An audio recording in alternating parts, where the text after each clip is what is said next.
اور اس میں مہمان خصوصی کے طور پر مفتی منیب الرحمان صاحب کو جو ہے وہ مدعو کیا گیا ہے، اور حضرت جو ہے وہ بڑا ٹانگ پہ ٹانگ رکھ کر وہاں پر بیٹھے ہوئے بھی ہیں، اور ارد گرد دیوبندی ہیں اور سامنے بھی دیوبندی بیٹھے ہوئے ہیں، اور یہاں پر مہمان خصوصی کے طور پر اشرف علی تھانوی کا نواسہ بھی مدعو ہے۔ میں مفتی منیب الرحمان صاحب سے تخاطب کرتے ہوئے کہوں گا کہ یہ مسجد دیوبندیوں کی مسجد تھی، یقیناً دیوبندیوں کی مسجد تھی۔ اب میرا آپ سے سوال یہ ہے، کیا دیوبندیوں کے اکابر کی عبارات صریح کفر پر مشتمل نہیں ہے؟ کیا دیوبندیوں کے اکابر ان عبارات کی وجہ سے کافر و مرتد نہیں ہے؟ کیا دیوبندی ان اکابر کی عبارات کو جاننے کے باوجود یہ خود ان کے اوپر وہی حکم نہیں آتا جو حسام الحرمین میں حرمین طیبین کے علماء نے ان کے اوپر حکم لگایا؟ کیا یہ جو اشرف علی تھانوی کا نواسہ جو ہے آیا، اس کے اوپر وہ حکم حسام الحرمین کا نہیں آتا؟ اور کیا یہ مسجد بیت اللہ ہے یا مسجد زرار ہے؟ اور کیا یہ مسجد ایمان گاہ ہے یا کفر گاہ ہے؟ ان تمام باتوں کا جواب آپ نے 100% اعلیٰ حضرت کے فتاوی کی روشنی میں دینا ہے۔ اور اب یہ آپ کے سامنے ایک جو ہے وہ تصویر ظاہر ہو رہی ہے جس میں حنیف جلندری جو ہے یہ دیوبندی ہے، اس کے پیچھے جو ہے مفتی منیب الرحمان صاحب کھڑے ہیں اور نماز پڑھ رہے ہیں، اور ایک بندہ چھوڑ کر ان کے ساتھ جو ہے وہ شیعہ بھی کھڑا ہے، اور یہ حضرت دیوبندی مکتبہ فکر کے ایک شخص کے پیچھے نماز پڑھ رہے ہیں۔ اب میں منیب الرحمان صاحب سے کہوں گا، کیا حنیف جلندری کا دیوبندی ہونا آپ کے علم میں تھا یا نہیں تھا؟ اور اگر حنیف جلندری کا دیوبندی ہونا تو آپ کے علم میں تھا، تو کیا آپ کے علم میں یہ بات تھی کہ دیوبندیوں کے اکابرین نے کفریہ عبارات لکھی ہیں اور صریح کفریہ عبارات لکھی ہیں، اور آپ کو جب یہ پتا تھا کہ ان کے اکابر نے یہ کفریہ عبارات کہی ہوئی ہیں، اس کے باوجود آپ ان کے پیچھے نماز پڑھ رہے تھے، اور اس نماز سے ابھی تک کوئی توبہ رجوع نہیں آیا؟ اور یہاں پر سیدی و سند اعلیٰ حضرت کے فتوے کے مطابق دیکھا جائے تو فقط آپ پر خالی توبہ اور رجوع لازم نہیں ہے بلکہ تجدید ایمان بھی لازم ہے، اور یہاں پر سیدی و سند اعلیٰ حضرت کے فتوے کے مطابق دیکھا جائے تو فقط آپ پر خالی توبہ اور رجوع لازم نہیں ہے بلکہ تجدید ایمان بھی لازم ہے، اور یہاں پر سیدی و سند اعلیٰ حضرت کے فتوے کے مطابق دیکھا جائے۔ شہریار بھائی، ریسنٹلی مفتی منیب الرحمان صاحب ان کو دیوبندیوں کی طرف سے انوائٹ کیا گیا تھا اپنی کسی محفل میں، تو وہ وہاں تشریف لے گئے اور وہاں انہوں نے ان کے پیچھے نماز پڑھی۔ نماز پڑھنے کے ساتھ ساتھ انہوں نے ان کی جو محفل ہے وہ بھی اٹینڈ کی، کوئی ان کی مسجد کا افتتاح تھا غالباً۔ تو اس کو ریبٹل کرتے ہوئے جو مفتی مشاہد حسین صاحب ہیں انہوں نے ان پر فتویٰ لگایا ہے کہ وہ تجدید ایمان کریں، اور مفتی منیب الرحمان صاحب کو کہا ہے کہ آپ نے ہمارے مسلک کے ساتھ غداری کی ہے، آپ تجدید ایمان کریں اور رجوع کریں اور ہمیں ان سوالوں کے جواب دیں۔ کوئی 6 غالباً انہوں نے کوشچن اٹھائے ہیں ان پہ، تو ان کا ہمیں سوالوں کا جواب بھی چاہیے۔ تو آپ اس سارے چیز کو کیسے دیکھتے ہیں؟ اعوذ باللہ من الشیطان الرجیم، بسم اللہ الرحمن الرحیم۔ دیکھیے علی بھائی، آپ نے جو پہلی بات کی ہے کہ مفتی صاحب کو جو ہے دیوبند کے طرف سے جو ہے انوائٹ کیا گیا تھا، دعوت دی گئی تھی، تو یہ ایک اچھی چیز تھی کہ انہوں نے انوائٹ کیا اور مفتی صاحب گئے، اور ایک امت کے اندر ایک وحدت دیکھنے کو ملا کہ انہوں نے ان کے پیچھے نماز پڑھی، اور ان کے پیچھے جو ہے اہل تشیع کے بھی جو ہے میرا خیال ان کے بھی اہل حدیث کے اور اہل حدیث کے بھی تھے، تو یہ اچھی چیز تھی، ایک امت کے اندر جو ہے یونٹی کے حوالے سے بہت اچھی چیز تھی۔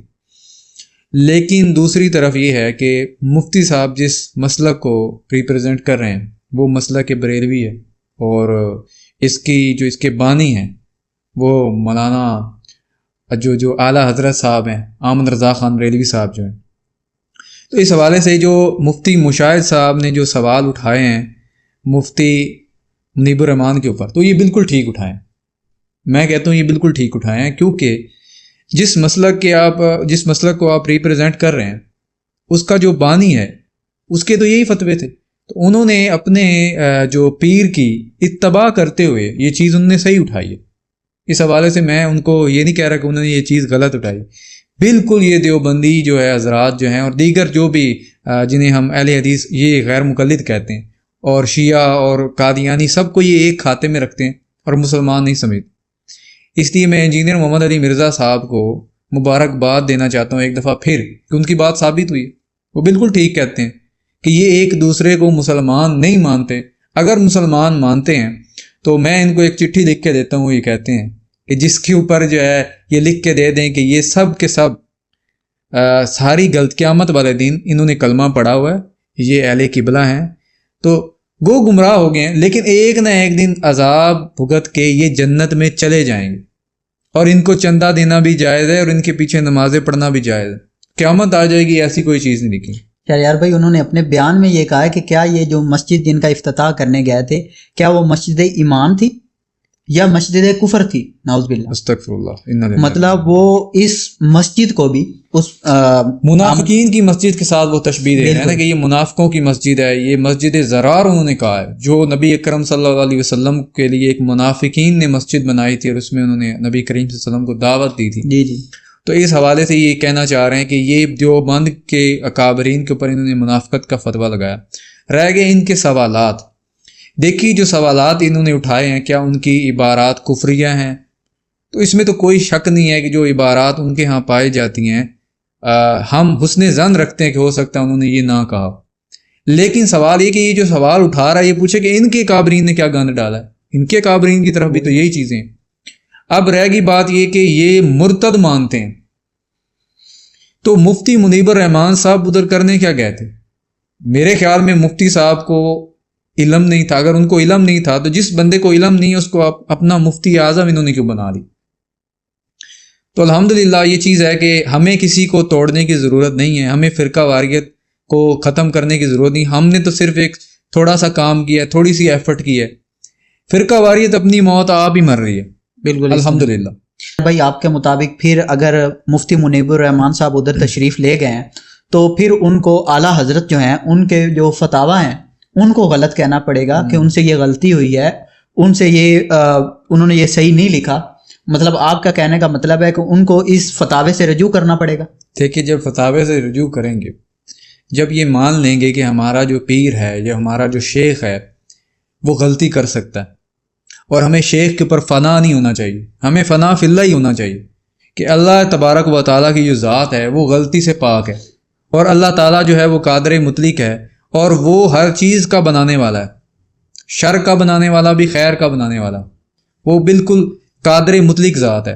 جب یہ نظریہ یہ رکھیں گے تو ظاہر ہے پھر بھی اسی عقیدے کے اوپر آ جائیں گے. تو پھر میں کہتا ہوں یہ ایک سٹیپ کو چھوڑیں, یہ کہیں کہ ہم فرقہ واریت کو چھوڑ دیں. ہمارا کوئی بزرگ نہیں, اشرف علی تھانوی صاحب ہوں یا احمد رضا خان بریلوی صاحب یا محمد ابن عبد الوہاب صاحب جو ہیں یہ ہو جائیں. یہ سب کے سب ہماری امت کے لوگ ہیں, ان سے غلطیاں بھی ہوئی, کوتاہیاں بھی ہوئی, لیکن یہ ہماری امت کے لوگ ہیں. چلے گئے اللہ کی جنتوں میں ہوں تو اللہ تعالیٰ جانتا ہے, اگر اللہ معاف کرے عذاب میں مبتلا ہوں وہ بھی اللہ جانتا ہے. تو یہ کریں, مجھے پتہ ہے, یقین ہے آپ بھی یہ بات مجھے بتائیں گے کہ یار کیا یہ ایسا کر سکتے ہیں؟ بالکل بھی نہیں کریں گے, بالکل نہیں کریں گے. تو اس کا نتیجہ یہ ہے کہ یہ ظاہری طور پہ چلو آپس میں یہ بیٹھ رہے ہیں کیونکہ یہ ایک حکومتی سطح پر ہے یہ چیز, لیکن عام جو عوام ہے ہماری بات نہیں ہو رہی. لیکن جب یہ ایک کسی یعنی کہ پلیٹ فارم کے اوپر بیٹھتے ہیں, مثال کے طور پہ ان کو دعوت دی جاتی ہے یا اپنے ممبر کے اوپر بیٹھے ہوتے ہیں یا کسی ٹی وی شو کے اوپر, اس وقت ان کی زبان یہ ہوتی ہے اور یہ چیز کھل کے نہیں بیان کر رہے ہوتے. امام کعبہ کے حوالے سے بھی ان کی زبان اس وقت ہوگی تھی, لیکن یہ جو انہوں نے قدم اٹھایا ہے اس سے مجھے خوشی ہوئی ہے. ہو سکتا ہے کہ مفتی صاحب جو ہے وہ تجدید ایمان نہیں تجدید بریلویت کریں. امید تو یہی ہے, تو کرنا بھی یہی چاہیے. بڑا اچھا موقع ہے ان کے پاس کہ یہ فرقہ واریت کی لعنت سے جان چھڑائیں, اور مفتی صاحب جو ہیں وہ ڈرے نہیں, کچھ بھی نہیں یہ بگاڑ لیں گے ان کا, ہمت کریں. اور ویسے بھی یہ جماعت کئی فرقوں میں کئی حصوں میں بڑھ چکی ہے. صوفی, قادری, چشتی, رضوی وہ تو تھے ہی تھے. اب جو نئے ہیں علی بھائی وہ گننے شروع کریں. ایک تو ہو گیا طاہر القادری صاحب, ہاں جی, دعوت اسلامی میں بھی تو اس سے بن گئے. پھر ایک مفتی حنیف قریشی صاحب کا گروپ ہے, بالکل اشرف آصف جلالی صاحب کا آپ نے نام دیا ہے. اسی طرح یہ مفتی راشد محمود رضوی جو ہے اس کو سپورٹ اس لیے کر رہے ہیں کیونکہ پتہ ہے کہ اس انجینئر صاحب کا جواب دے رہے ہیں نا وہ, تو سب کا جو مین ایشو ہے وہ بابا بچانا, ہمارے کامن بابے ہیں, تو اس وجہ سے اس کا ساتھ دیا جائے. تو رہ گئی بات شاید وہ بھی اپنی جگہ پہ ٹھیک ہے مفتی شاہد صاحب, کیونکہ اعلیٰ حضرت کے نزدیک جو ہے مفتی صاحب معذرت کے ساتھ صرف کافر نہیں ہوئے, کافر, زندیق, مرتد, واجب القتل, نکاح بھی ٹوٹ گیا, نکاح بھی ان کا ٹوٹ گیا, اور یہ بہت بڑا فتویٰ ہے. ان کے کفر میں شک کرنے والا بھی کافر, ان کے کفر میں شک کرنے والا بھی کافر ہے. اور جناب جو ان کے پیچھے نماز پڑھے, جو ان کی مسجد میں جائے, ان کی مسجد نہیں ہے, ان کی اذان نہیں.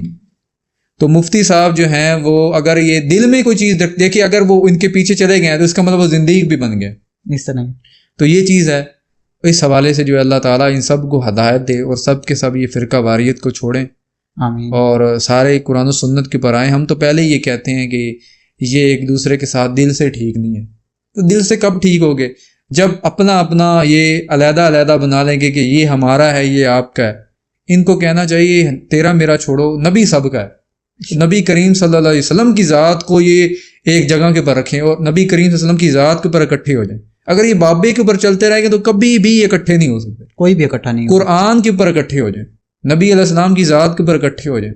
یہی مین چیزیں ہیں جن کے اوپر آپ اکٹھے ہو سکتے ہیں. اس کے علاوہ امت کبھی بھی یہ چند مجالس ہوتی رہیں گی، یہ کیمرے میں دکھا دیں گے فلاں فلاں کے پیچھے نماز پڑھ رہا ہے تو یونٹی ہوگی.